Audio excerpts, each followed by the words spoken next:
We all recognize the topographical maps. It is a map with detailed and accurate graphical representation of natural and cultural features on the ground. In a topographical map, information is provided through the use of scale, symbol, color, grid reference, and contour lines. But can you identify the different pattern and shape of a particular feature on a map? Or which area is referred as deserted or forested on a map? Do you find any relationship between the landform and human activities on a map? For identifying the features and their correlation, the ability and creativity of the interpretation of topographical maps are required. Interpretation of topographical maps.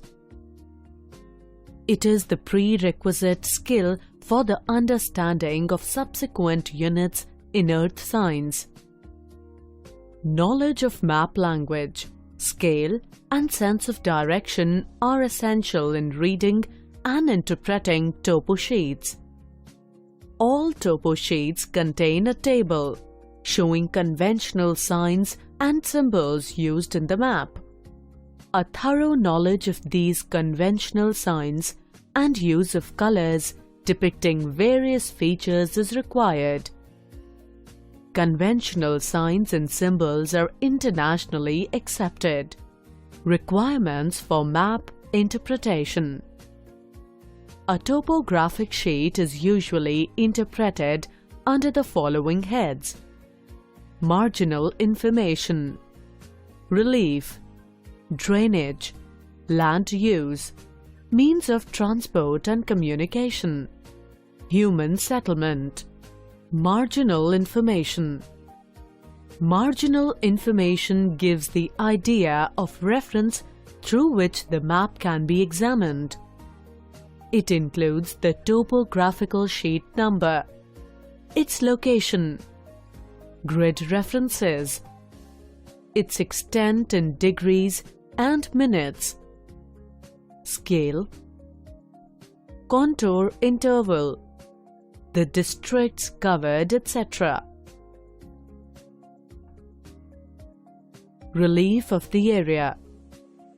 The general topography of the area is studied to identify the type of plains, plateaus, hills, or mountains. Drainage of the area.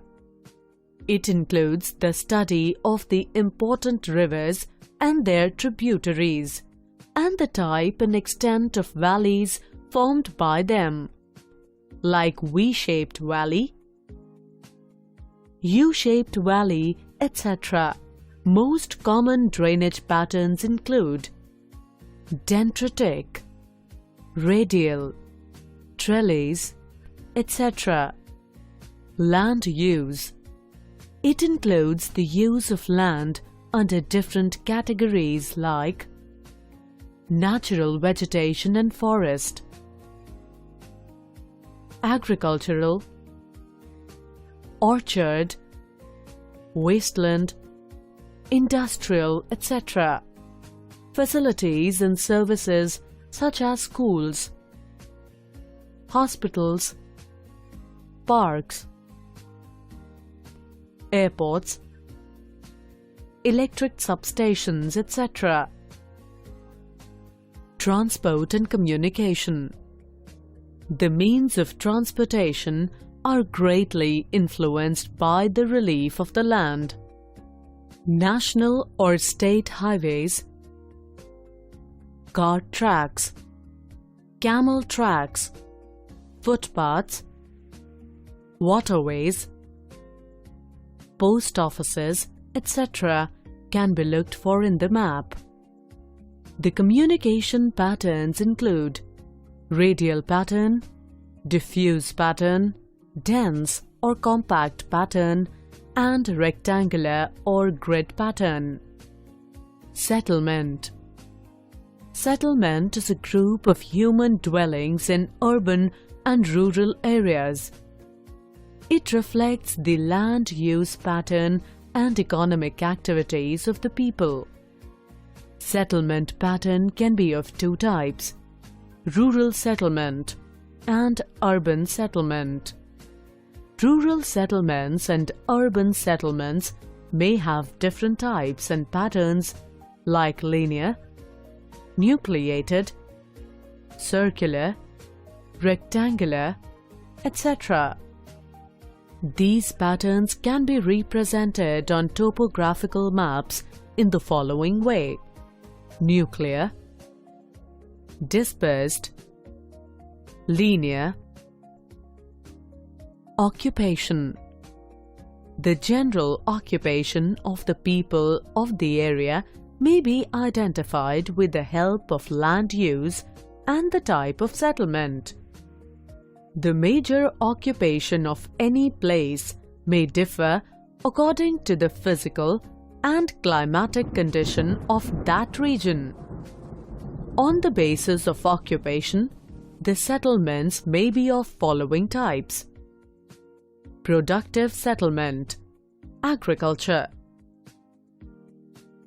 extracting settlement, mining; transport center settlement, junction of water routes; commercial settlement, rural market. Now we know the elements required for the interpretation of the topographical maps. Let's now understand the procedure for interpreting a topographical map. Map interpretation procedure. Map interpretation involves the study of factors that explain the causal relationship among several features shown on the map. Let's understand the steps that need to be followed for map interpretation with the help of an example. Find out the marginal information of the map to get the location of the place. Trace out and describe the distributional pattern of the following features: major landforms, drainage and water features, land use, settlement and transport pattern. Superimpose pairs of these maps and note down the relationship, if any, between the two patterns. Recent aerial photographs and satellite imageries of the same area and of the same scale can also be compared with the topographical map to update the information regarding any new development in the area. Thus, from topographical maps, various natural and cultural features can be interpreted along with their relationship with each other.